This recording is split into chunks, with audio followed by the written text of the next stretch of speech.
Swami Ullasa is with the Isha Foundation, an organization that helps people undergo inner transformation to lead lives that are more spiritual and happier. His first brush with Isha happened when he was still a student, and it changed everything for him. I remember every day I went to college, every day I went to work, and I used to think, what the hell am I doing? Great college, great work, nothing going wrong, but I think, what the hell am I doing? The moment I stepped into Isha, it's not even about stepping to Isha. The moment I started doing what I felt was worthwhile in my life, was the most important thing in my life. Never once have I thought, what the hell am I doing? Every moment I'm thinking, I'd rather not be doing anything else than what I'm doing right now. That's a real blessing to live your life like that, real blessing. I think satisfaction is a very poor word because definitely I'm not satisfied with life. I am bursting with life, it's like that. It's something else altogether when your life is no more in pursuit of happiness. It's an expression of whatever you found within yourself, an expression of your joy, an expression of your happiness. The experience of finding himself was so powerful that Swami Ullasa felt compelled to share it with others. And it was then that he became a teacher for his spiritual organization. The more and more I got into it, the more and more I saw that it doesn't matter how much you change the outside. Unless you see how to help people settle this one, unless you settle yourself, you're not going to settle anything on the outside.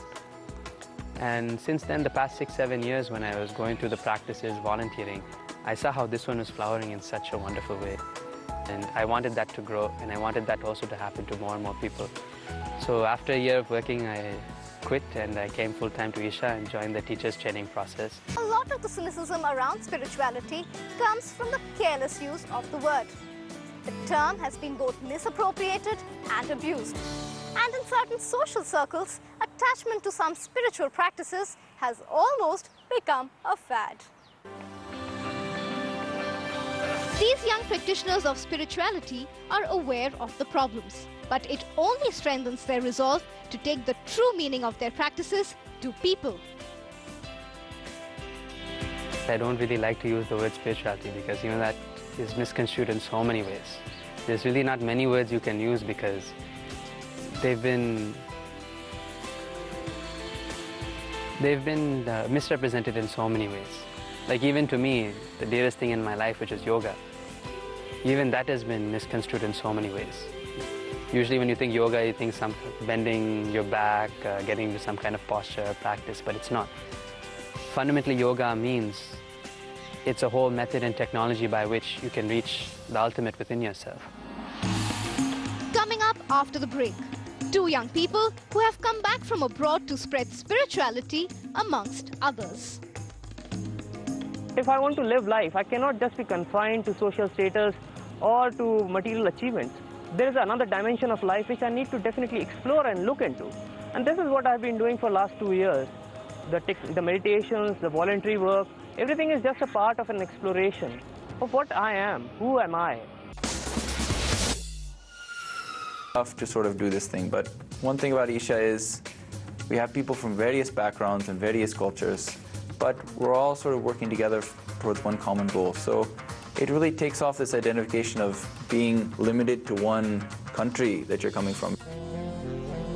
Swami Surta was just 16 when he was first introduced to the Eastern philosophy of meditation and yoga.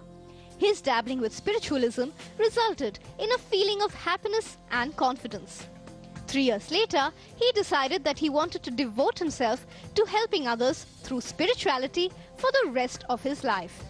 And so, Swami Surta now conducts programs that help people often more than twice his age deal with life issues. I think especially being in a place like India where you've had people that have had a spiritual background from all age groups, even Adi Shankara was what, like 32 by the time he left? So he was also 16 and whatever. So people, I think, have a more of acceptance of that in India. I don't know how it would be if I went to US or something. But most people actually don't realize that I'm only like 23. I never tell people. They think I'm like 30, so I'm like, okay. Living in India has meant staying away from his family and friends. Taking on the state of brahmacharya means that he cannot get into an intimate relationship with another person for the rest of his life. But this 23-year-old says he is convinced that he is on the right path.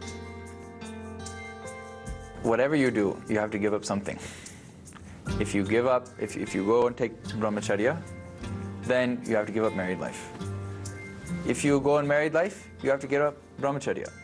Or for more people, a more common thing is, if they get married, they have to give up their single life, their existence. So if you're going to do something, you have to give up something. But I found that this path has given me a certain sense of fulfillment where I don't have to seek anything from the outside. What makes all the difference, says the young Swami, is the fact that he derives great satisfaction from the work he now does, introducing people to the possibilities of finding the divine within themselves by following the path laid down by his guru.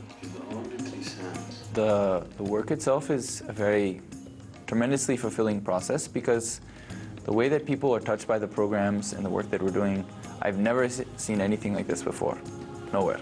It's touching them to their deepest core. Just seeing how people are changed by the 7-day program.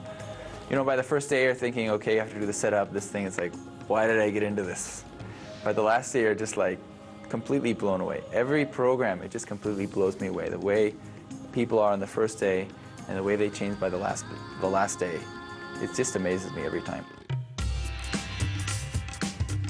Saurabh's story is even more interesting.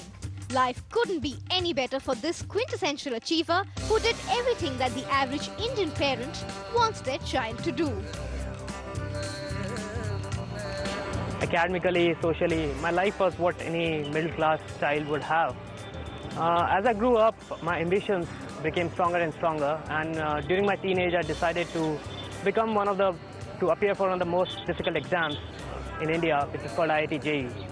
I prepared hard for that for 2-3 years, and I scored a good rank and went to IIT Bombay to do my graduation. After my graduation, I was hired by a French company called Schlumberger, and I was posted in London for my first assignment. Life couldn't get any better, and yet he couldn't get rid of this feeling of something being missing. So always I was looking for happiness in something I would achieve. And even though I achieved that thing, the happiness was just very momentous. It was there only till I don't get it.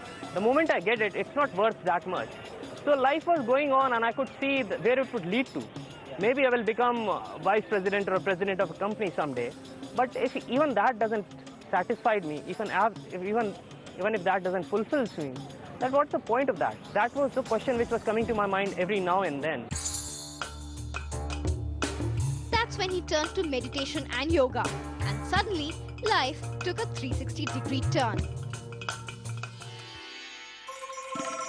He is now on a 6-month sabbatical from his job and is staying in Chandigarh, an alien city.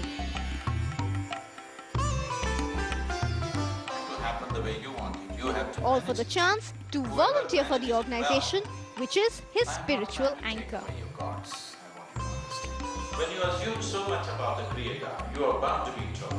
If I want to live life, I cannot just be confined to social status or to material achievements. There is another dimension of life which I need to definitely explore and look into. And this is what I've been doing for the last 2 years. The meditations, the voluntary work, everything is just a part of an exploration of what I am, who am I, and just experiencing other dimensions which are beyond the materialistic things which everybody experiences throughout the life anyhow. A more fulfilling life and a sense of achievement that isn't transient. Couple this with the desire to have others taste the inner bliss that they say they have experienced. And you'll know why these youngsters want others to go spiritual as well.